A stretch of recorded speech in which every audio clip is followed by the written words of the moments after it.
Hey everyone, welcome to सरकारी add once again. तो इस वीडियो में जो मैं आप सभी के साथ इंपॉर्टेंट डिस्कशन करने वाला हूं, जो कि उत्तराखंड के एएनएम और जीएनएम कोर्स के एडमिशन से रिलेटेड रहने वाला है। ठीक है, तो उत्तराखंड में आपको पता है नर्सिंग और पैरामेडिकल के जो एप्लीकेशन फॉर्म है वो रिलीज हो चुके हैं। एक्चुअली मेरे को 2-3 दिन से अभी बिल्कुल भी टाइम नहीं मिल पाया है कि मैं आपके लिए एप्लीकेशन फॉर्म पर वीडियो अपलोड कर पाऊँ, पर मोस्ट प्रोबेबली जो है वो आज रात तक अपलोड हो जाएगी। ठीक है, तो उसको देखकर आप अपना फॉर्म जो है फिल कर लेना। कोई भी आपको प्रॉब्लम होगी तो आप मुझे इंस्टाग्राम पर मैसेज कर सकते हो। इंस्टाग्राम का लिंक आपको कमेंट सेक्शन में मिल जाएगा। तो इस वीडियो में हम लोग एएनएम और जीएनएम दोनों ही कोर्सेज से रिलेटेड जितनी भी बातें हैं वो यहाँ पर डिस्कस करने वाले हैं कि एलिजिबिलिटी क्या है, क्या आर्ट्स वाले अप्लाई कर सकते हैं, नहीं कर सकते। ठीक है, एज लिमिट क्या रहती है, इसमें एग्जाम कैसा आता है, एग्जाम पैटर्न क्या रहेगा, सिलेबस क्या रहेगा, एग्जाम आपका कब है, लास्ट डेट क्या है अप्लाई करने की। तो इन सभी चीज़ों पर जो है हम लोग डिस्कशन करने वाले हैं। तो आप सभी से रिक्वेस्ट है कि वीडियो को एक बार एंड तक पूरा देख लेना, और अगर आप चैनल पर नए हो तो जरूर सब्सक्राइब कर लो और बेल आइकन को प्रेस कर लो, सो दैट आपको फ्यूचर में इस एग्जाम से रिलेटेड जितने भी इंपॉर्टेंट अपडेट्स हैं वो मिलते रहेंगे। ठीक है, बाकी जब आपकी काउंसलिंग वगैरह होगी एग्जाम के बाद तो उसमें भी मैं आपको काफी ज्यादा गाइड करता रहूंगा, तो इसलिए जो है आप इसको जरूर सब्सक्राइब कर लें। तो यहाँ पर जो है सबसे पहली चीज तो मैं बता दूं कि यहाँ पर जो जिनके पास उत्तराखंड का डोमिसाइल है सिर्फ वही कैंडिडेट्स अप्लाई कर सकते हैं, अदर स्टेट के अप्लाई नहीं कर सकते। ठीक है, तो यहाँ पर है ये देख सकते हो प्री एएनएम और जीएनएम का जो कोर्स है। ठीक है, तो दोनों ही देखो यहाँ पर ये डिप्लोमा कोर्स है। और यहाँ पर मैं आपको एक चीज बताऊं जो शायद हर कोई नहीं बताता। ठीक है, तो मेरा जो एक्सपीरियंस है मैं उसके बेसिस पे बता रहा हूँ कि मान लो आपका अगर मन बीएससी नर्सिंग करने का है, ठीक है, तो बीएससी नर्सिंग का फॉर्म भी आप जरूर भरो और जीएनएम का फॉर्म भी जरूर भरो। ठीक है, तो देखो इससे एडवांटेज क्या है कि मान लो आपका बीएससी नर्सिंग के कोर्स में एडमिशन नहीं हो पाता, आपके मार्क्स कम रह जाते हैं, ऐसा कुछ भी होता है, या आपको अपना मनचाहा कॉलेज नहीं मिलता, और उसकी बजाय जो है आपको क्या है जीएनएम में एडमिशन मिल जाता है। ठीक है, या जीएनएम कोर्स में जो है आपको कोई अच्छा सा कॉलेज मिल गया, जो आप कॉलेज चाहते थे वही कॉलेज मिल गया, लेकिन बीएससी नर्सिंग नहीं मिल पाया, जीएनएम कोर्स वहां पे मिल गया, तो जीएनएम कर लो। ठीक है, क्योंकि देखो टाइम खराब करने से कोई फायदा नहीं है। अब जीएनएम जब आप 3 साल का कोर्स कर लेते हो, होता है डिप्लोमा कोर्स है, तो जीएनएम कोर्स करने के बाद जो है एक और एग्जाम होता है जो आपका पोस्ट बेसिक नर्सिंग के लिए एंट्रेंस एग्जाम कंडक्ट करवाया जाता है। ठीक है, तो उसके बाद जो है पोस्ट बेसिक नर्सिंग आप कर सकते हो। क्लियर है, वो 2 साल का कोर्स होता है, और जब आप पोस्ट बेसिक नर्सिंग अपना 2 साल का पूरा कर लेते हो जीएनएम करने के बाद, तो जो पोस्ट बेसिक नर्सिंग की डिग्री होती है वो बीएससी नर्सिंग की इक्विवेलेंट होती है। मतलब जहां पर कोई कैंडिडेट अगर बीएससी नर्सिंग की डिग्री के बेसिस पे अप्लाई कर रहा है, तो वही वो कैंडिडेट दूसरा अगर कोई कैंडिडेट है, अगर उसके पास पोस्ट बेसिक नर्सिंग की डिग्री है, तो वो वहां पर उसी सेम प्रोसेस से अप्लाई कर सकता है। ठीक है, तो पोस्ट बेसिक नर्सिंग की जो डिग्री है वो आपकी बीएससी नर्सिंग के इक्विवेलेंट बन जाती है। बस डिफरेंस ये होता है कि जीएनएम और पोस्ट बेसिक नर्सिंग करने में टोटल टाइम आपको 5 साल का लगता है, और बीएससी ऑनर्स नर्सिंग करने में आपको 4 से 4.5 साल का टाइम लगता है। बस डिफरेंस यहां पर आ जाता है, बाकी दोनों चीजें बाद में जाके सेम हो जाती हैं। तो इसलिए अपने पास दोनों अपॉर्चुनिटीज रखो। ठीक है, आप में से बहुत सारे कैंडिडेट्स होंगे जिन्होंने बीएससी नर्सिंग के और भी यूनिवर्सिटीज के फॉर्म भरे होंगे, जैसे एम्स हो गया या कोई और अदर यूनिवर्सिटी हो गई, वहां पर नहीं हो रहा, आपके स्टेट में नहीं हो रहा, तो जीएनएम के लिए भी आप अप्लाई करो। ठीक है, तो दोनों फॉर्म आप फिल करो, मेरा सजेशन आपको ये रहेगा। और एएनएम जो कोर्स है, ठीक है, एएनएम कोर्स की मैं राय इसलिए नहीं देता कि एएनएम जो है आपको करना चाहिए, क्योंकि देखो एएनएम कोर्स में ना इतना ज्यादा कुछ स्कोप है नहीं। ठीक है, मैं आपको डरा नहीं रहा, लेकिन यह है कि अगर किसी का खुद का मन है कि हाँ मुझे एएनएम करना है, मेरे को जल्दी जॉब चाहिए, कुछ भी चाहिए, लेकिन देखो जॉब वगैरह भी काफी मुश्किल से मिलती है। बात यह है कि गवर्नमेंट में तो ठीक है, अगर एएनएम के थ्रू आपको जॉब मिल जाती है तो बहुत अच्छी बात है, तो आपका सही से सेटलमेंट हो जाएगा। लेकिन प्राइवेट सेक्टर में जो है एएनएम वगैरह की बहुत ज्यादा कोई डिमांड नहीं है। ठीक है, जीएनएम वाले बहुत मतलब फिर भी बहुत ज्यादा उनसे बेटर है, प्रेफर किए जाते हैं, और फिर बीएससी नर्सिंग वाले तो है ही सही। ठीक है, उनके लिए तो काफी अच्छा स्कोप है, उनके लिए कोई प्रॉब्लम नहीं है, लेकिन जीएनएम वालों को भी काफी अच्छी खासी अपॉर्चुनिटीज मिलती हैं, लेकिन एएनएम वालों को बहुत ही लिमिटेड अपॉर्चुनिटीज मिलती हैं। तो अगर आप एएनएम के लिए अप्लाई कर रहे हो तो सोच समझ के करना, आप तभी करना जब आपको लगता है कि हाँ मतलब मुझे एएनएम करना चाहिए। क्योंकि देखो ऐसा है, एएनएम जब आप करते हो तो वहां पे आपको इतना ज्यादा कुछ सीखने को नहीं मिलता। ठीक है, और पिछले 1-2 साल में तो बातें भी मतलब ऐसी बातें चल रही थी कि एएनएम के कोर्स को भी हटाया जा सकता है। ठीक है, उसकी क्योंकि नीड नहीं है। क्लियर है कि उसको अलग से करवाया जाए, बाकी अपने अकॉर्डिंग सोचना कि आपको क्या अप्लाई करना है। क्लियर है, तो ये मेरा खुद का एक्सपीरियंस है जो मैं आपको शेयर कर रहा हूँ। ओके, और मतलब ये भी है कि अब देखो एएनएम और जीएनएम की जो फीस है वो लगभग एक ही है, और मतलब जो क्या बोलते हैं कोर्स की फीस है वो भी एक ही जैसी है लगभग, तो उन सब में कोई इतना डिफरेंस नहीं आता। बस ड्यूरेशन का है कि जीएनएम 3 साल का है और एएनएम 2 साल का होता है। ठीक है, तो ये तो मैंने अपना डिस्कशन आपके साथ कर लिया। अब बात करते हैं मेन जो डिस्कशन है उसके ऊपर। ठीक है, तो यहाँ पर देखो एप्लीकेशन फॉर्म 2 मई से आपके स्टार्ट हो चुके हैं, आज 6 मई है, और आप जो हो फिल कर लेना अगर आप खुद से कर सकते हो, वरना रात तक मैं वीडियो अपलोड कर दूंगा, उसको देखने के बाद अच्छे से सारी चीज़ें समझ लेना और फिर अपलोड कर फिर मतलब जो है क्या बोलते हैं, मतलब फॉर्म अपना फिल कर लेना, ठीक है। और उसके बाद जो है 25 मई इसकी लास्ट डेट है, शाम को 5 बजे तक। और देखो डेट वगैरह नहीं बढ़ेगी क्योंकि यहाँ पर एग्जाम जो है काफ़ी जल्दी हो रहा है। एग्जाम जो है 10 जून को आपका करवा दिया जाएगा, JNM और ANM दोनों का, ठीक है। और एडमिट कार्ड जो है 1 जून से आप डाउनलोड कर सकते हो। और 10 जून को जो है 10 से 12 के बीच में JNM का एग्जाम होगा, और ANM का जो एग्जाम है वो दोपहर 2:30 से 4:30 का है, क्लियर है। और एक कोई कैंडिडेट जो है अगर वो एलिजिबल है चारों एप्लीकेशन फॉर्म के लिए, तो वो चारों के चारों अप्लाई कर सकता है, यानी कि ANM भी, JNM भी, पैरामेडिकल भी और BSc नर्सिंग भी, ठीक है। तो ये चीज़ मैंने आपको बता दी। और उसके बाद जो है कुछ और इंपॉर्टेंट चीज़ें यहाँ पर देख लेते हैं, ठीक है। तो एग्जाम सेंटर आपके ये रहेंगे देहरादून, श्रीनगर, गढ़वाल, नई टिहरी, हल्द्वानी, पिथौरागढ़, हरिद्वार, गोपेश्वर, उत्तरकाशी और अल्मोड़ा, ठीक है। और देखो डोमिसाइल बहुत जरूरी है, डोमिसाइल चाहिए क्योंकि फॉर्म फिल करते टाइम आपको डोमिसाइल का नंबर यहाँ फिल करना होगा।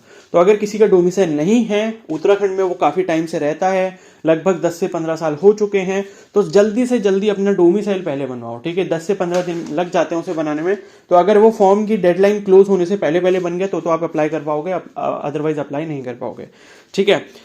तो यहां पर देखो बॉयज के बारे में अगर बात करें तो JNM में बॉयज अप्लाई कर सकते हैं, लेकिन ANM के लिए बॉयज अप्लाई नहीं कर सकते। JNM कोर्स में जो 20% सीट्स हैं वो बॉयज के लिए रिजर्व रखी गई हैं, बाकी की 80% सीट जो हैं वो गर्ल्स के लिए रिजर्व रखी गई हैं, ठीक है।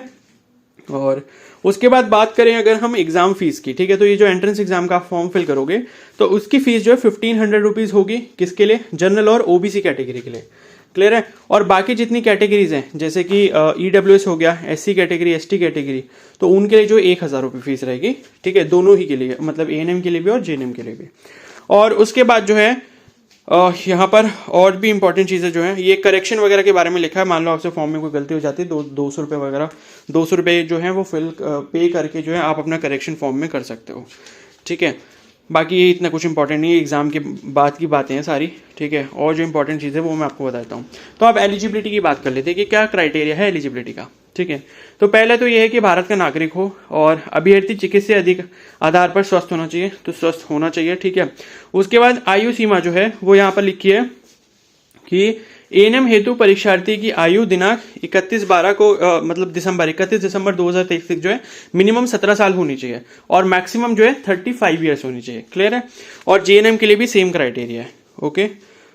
और उसके बाद जो है अब देखो यहाँ पर लिखा है उपरोक्त के अतिरिक्त प्रवेश परीक्षा में बैठने के लिए निम्न अर्हताएं होगी, मतलब ऊपर वाली तो है ही, मतलब कि इंडिया का सिटीजन होना चाहिए, मिनिमम 17 साल, मैक्सिमम 35 साल एज होनी चाहिए, ये सब तो है ही। उसके अलावा क्या है, पहला तो यह है कि उत्तराखंड राज्य के ऐसे स्थायी मूल निवासी अभ्यर्थी जिनके द्वारा हाई स्कूल और 10+2 दोनों परीक्षाएं राज्य के किसी भी संस्थान से की गई हो, मतलब उत्तराखंड का आपके पास डोमिसाइल है, आपने 10th और 12th दोनों उत्तराखंड से किए हैं, ये तब आप एलिजिबल हो गए।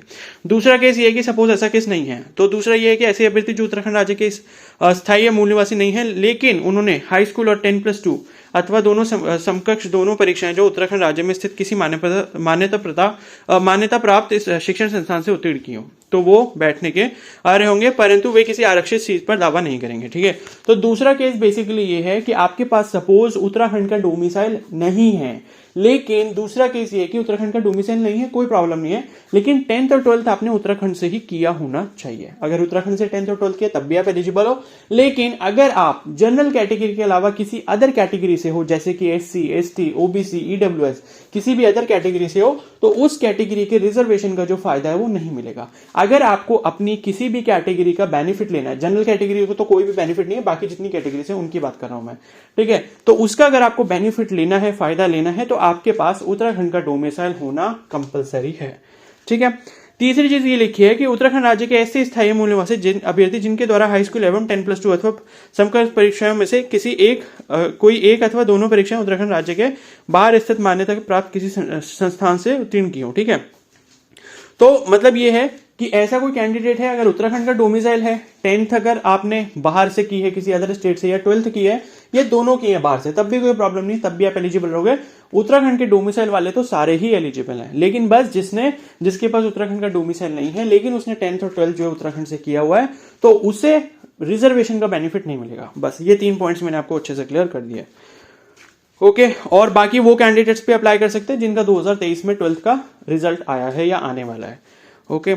और उसके बाद जो है अब शैक्षिक अर्हता की बात कर लेते हैं कि एजुकेशनल क्वालिफिकेशन क्या चाहिए। ये थोड़ा डाउट है आप सभी को। जेएनएम वाले काफी सारे स्टूडेंट्स पूछे थे कि आर्ट्स वाले कर सकते हैं नहीं जेएनएम या नहीं कर सकते, ठीक है। तो एएनएम के बारे में बात करें तो देखो यहाँ लिखा है एएनएम के बारे में 10+2 की परीक्षा कला विषय, ठीक है, जितने भी सब्जेक्ट्स लिखे हैं वो देख लेना, और health care science vocational stream. तो यहाँ पर जो एनआईओएस वाले भी एलिजिबल हैं। तो देखो एएनएम में तो कोई भी अप्लाई कर सकते हैं, चाहे आपने 12th से मतलब जो है साइंस से करा हो, आर्ट्स से करा हो, या मतलब कॉमर्स से भी करा हो, तो तब भी चलेगा, कोई प्रॉब्लम नहीं है, ठीक है।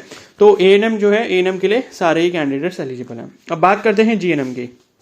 तो देखो जीएनएम इन्होंने लिखा है कि जीएनएम हेतु 40% अंकों के साथ 10+2 की परीक्षा कला विषय यहाँ पर दे दिया। इसका मतलब आर्ट्स वाले यहाँ पर एलिजिबल रहेंगे, ठीक है। तो जितने भी आर्ट्स के सब्जेक्ट लिखे हैं इनमें से आपके पास होंगे। उसके साथ साथ जो है इंग्लिश होना कंपलसरी आपके साथ, मतलब 12th में इंग्लिश जो है आपका सब्जेक्ट होना कंपलसरी है यहाँ पर, ठीक है। बाकी किसी भी बोर्ड से किया हो कोई प्रॉब्लम नहीं है, या फिर 12th जो है आपने अपना साइंस स्ट्रीम से किया हो, लेकिन उसके साथ भी जो है आपका क्या होना चाहिए, इंग्लिश कंपलसरी होना चाहिए। क्लियर है। तो ये सारी चीज़ें दी हैं। बाकी उसके बाद अगर किसी ने वोकेशनल किया है 10+2 तो वो भी एलिजिबल है, या मतलब 10+2 वोकेशनल एएनएम परीक्षा मतलब जो भी है, ठीक है। और उसके बाद एनआईओएस से जिसने 12th करा है मिनिमम आपको क्लास 12th में 40% चाहिए, तो आप एलिजिबल रहोगे। और जीएनएम में शायद कॉमर्स वाले एलिजिबल नहीं होते, आर्ट्स वाले होते हैं। और यहाँ पर पता नहीं कॉमर्स वाले हैं कि नहीं, ठीक है। अब मेरे हिसाब से कॉमर्स वाला कोई अप्लाई भी नहीं करता, ठीक है। तो आर्ट साइंस दोनों के ही स्टूडेंट्स यहाँ पर अप्लाई कर सकते हैं एएनएम और जीएनएम में, ये बात पक्की है। क्लियर है। तो ये डाउट आपका खत्म हो गया होगा यहाँ पर। और उसके बाद जो है और कुछ इंपॉर्टेंट चीज़ें हम लोग यहाँ देख लेते हैं। बाकी तो सिलेबस वगैरह पे बात कर लेता हूँ, और तो कुछ इतना इंपॉर्टेंट है नहीं। तो अगर हम यहाँ पेपर पैटर्न और सिलेबस की बात करें तो पहले मैं बात करता हूँ जीएनएम की, ठीक है। तो जीएनएम का एग्जाम सुबह 10 से 12 2 घंटे का एग्जाम रहेगा, और यहाँ पर जो है आपसे 4 सब्जेक्ट पूछे जाएंगे। पहला है सामान्य भाषा हिंदी, ठीक है, फिर है प्रारंभिक गणित, फिर है सामान्य विज्ञान, फिर है सामान्य अध्ययन या सामान्य ज्ञान, ठीक है। तो सामान्य भाषा हिंदी जो है आपका 20 नंबर की पूछी जाएगी। एलिमेंट्री मैथमेटिक्स यानी कि प्रारंभिक गणित जो है 20 नंबर की पूछी जाएगी। सामान्य विज्ञान 20 नंबर का पूछा जाएगा, और सामान्य अध्ययन यानी कि जीएस या जो जीके है वो आपका जनरल साइंस जो भी है वो आपका मतलब जनरल नॉलेज वो आपका 40 नंबर का आएगा, ठीक है। तो मैं थोड़ा थोड़ा हिंट दे देता हूँ पढ़ना कैसे है। तो ये जो सामान्य विज्ञान लिखा है जनरल साइंस, ये इसके लिए लूसेंट से बढ़िया कोई बुक नहीं है। लूसेंट की जीके की बुक आती है, ठीक है, येलो कलर का उसका कवर होता है, वो देख लेना, हिंदी इंग्लिश दोनों में आती है, ठीक है। तो जो पसंद आए आपको देख लेना। वो मैं एक मतलब प्रेफर कर रहा हूँ क्योंकि वो मैंने खुद भी पढ़ी है, तो मुझे काफी सही लगती है, उसमें काफी सारी इन्फॉर्मेशन है, ठीक है। तो साइंस वगैरह आप उससे पढ़ सकते हो। बाकी जो ये जीके वाला पोर्शन है इसमें थोड़ा करंट अफेयर्स अपना देख लेना, ठीक है। करंट अफेयर्स यानी कि जो अभी आजकल जो भी चल रहा है न्यूज वगैरह में इंटरनेशनल नेशनल लेवल पे, ये सारी चीजें पढ़ लेना। जैसे G20 समिट पे क्वेश्चन आ सकता है, G20 अभी चल रहा है इंडिया में, ठीक है, क्योंकि उसे इंडिया होस्ट कर रहा है। और भी बहुत सारी चीजें हैं, और नोबेल प्राइज किसने जीता था 2022 का, ये इस टाइप के क्वेश्चन हो गए, तो ये सारी चीजें पढ़ लेना। और बाकी जीके में जो है आपको थोड़ा उत्तराखंड का सिलेबस भी पढ़ना पड़ेगा, ठीक है। उत्तराखंड में जैसे कितने राज्य हैं, ठीक है, उत्तराखंड के जैसे 2 भाग हैं, कुमाऊं और गढ़वाल, ठीक है। तो कुमाऊं में कितने राज्य हैं, कौन कौन से राज्य, सॉरी राज्य नहीं, कौन कौन से जो डिस्ट्रिक्ट होते हैं, ठीक है। तो जो आपका डिस्ट्रिक्ट है मतलब जो तहसील है वो आप मतलब कितने डिस्ट्रिक्ट हैं आपके कुमाऊं वाले पार्ट में, और कितने डिस्ट्रिक्ट हैं आपके गढ़वाल वाले पार्ट में, और कौन कौन से हैं वो, इस तरीके के क्वेश्चन पूछ लेंगे। या कोई फेमस टेम्पल है जैसे बद्रीनाथ है, केदारनाथ है, ठीक है, तो ऐसे पूछ लेते हैं कि छोटा 4 धाम किसे कहते हैं, ठीक है, बाकी 4 धाम कौन से हैं, और मतलब ये इस टाइप के क्वेश्चन है। तो थोड़ा बहुत उत्तराखंड के बारे में आपको पढ़ना ही पड़ेगा। क्लियर है। और तो ये चीज़ हो गई। तो जीके का मैंने बता दिया। जीके में थोड़ा बहुत नेशनल इंटरनेशनल करंट अफेयर पढ़ लो। बाकी जीके में हिस्ट्री विस्ट्री के थोड़ा बहुत टॉपिक्स पढ़ लेना, ठीक है, जो भी जैसे सिविल डिसोबीडियंस मूवमेंट है, या फिर जो है मतलब दांडी मार्च कब स्टार्ट हुआ था, इस टाइप के जो जो इंपॉर्टेंट क्वेश्चन है वो थोड़ा पढ़ लेना, ठीक है। और हिंदी तो देखो यूट्यूब पे कोई भी वीडियो सर्च कर लो, सामान्य हिंदी की, जनरल हिंदी की, उससे पढ़ लो। 8-10 लेक्चर कहीं पर भी मिल जाएंगे, ठीक है। तो कुछ इंपॉर्टेंट टॉपिक्स होते हैं, बाकी मैं इनके टॉपिक्स पे वीडियो बना दूंगा कि कौन कौन से टॉपिक से क्वेश्चन पूछे जाते हैं, ठीक है। जैसे समास हो गया, अलंकार हो गया, इस तरीके के आपके जो भी टॉपिक्स है इससे क्वेश्चन आएंगे। ईजी क्वेश्चन आते हैं, इतना डरने की जरूरत नहीं है, ठीक है। और मैथ्स जो है, मैथ्स भी आसान आती है। तो यूट्यूब पे कोई भी जो है मैं टॉपिक्स बताऊंगा, यूट्यूब पे वीडियो सर्च करना, जैसे परसेंटेज के सिंपल क्वेश्चन होंगे, सिंपल इंटरेस्ट के, ठीक है, जो ब्याज होता है, हाँ, या प्रतिशत होता है, ठीक है, और वो क्या बोलते हैं प्रॉफिट लॉस के क्वेश्चन हो गए, ठीक है। तो इस टाइप के क्वेश्चन पूछे जाएंगे। अब एएनएम की बात करें तो एएनएम का जो है 10 जून को ही एग्जाम, यहाँ पर एग्जाम होगा, और दोपहर जो है 2:30 बजे से 4:30 बजे के बीच में होगा।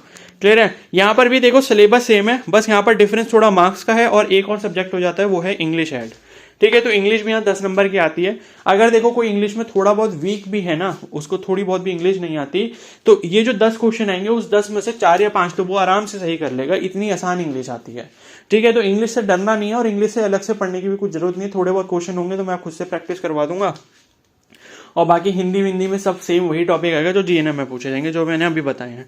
और बाकी ये प्रारंभिक गणित हो गया, सामान्य विज्ञान, सामान्य अध्ययन, ये सब वैसे ही पढ़ना है जैसे मैंने जीएनएम के लिए बताया, ठीक है। तो इस तरीके से आपका पेपर पैटर्न रहेगा। और यहाँ पर देखो नेगेटिव मार्किंग यहाँ होती नहीं है, और 2 घंटे का होगा, और एक क्वेश्चन सही करने पे आपको 1 नंबर मिलेगा। और अगर गलत करते हो या क्वेश्चन छोड़ देते हो, छोड़ना तो बिल्कुल है नहीं, जब नेगेटिव मार्किंग नहीं है तो छोड़ना नहीं है, तो उन सब चीज़ों के लिए आपके 0 मार्क्स हैं, ठीक है। बस इतना ही सब था, मैंने ये बता दिया। बाकी एग्जाम सेंटर्स की लिस्ट है, ये देख लेना, और जो भी आपको पास में लगे वो आप सेलेक्ट कर लेना, ठीक है। तो इस वीडियो को जो मैं यहीं पर एंड करता हूँ। आई होप सारी इन्फॉर्मेशन आपको अच्छे से क्लियर हो गई है। बाकी अगर कोई डाउट होगा तो आप मुझे कमेंट सेक्शन में ज़रूर बता सकते हो, ठीक है। तो अगर ये वीडियो आपको हेल्पफुल लगी हो तो प्लीज़ को जरूर लाइक कर देना, और चैनल पर नए तो जरूर सब्सक्राइब कर लो, और बेल आइकन को प्रेस कर लो, सो दैट फ्यूचर में आपको इसके रिगार्डिंग अपडेट्स मिलते रहे। Okay, so thank you and have a nice day.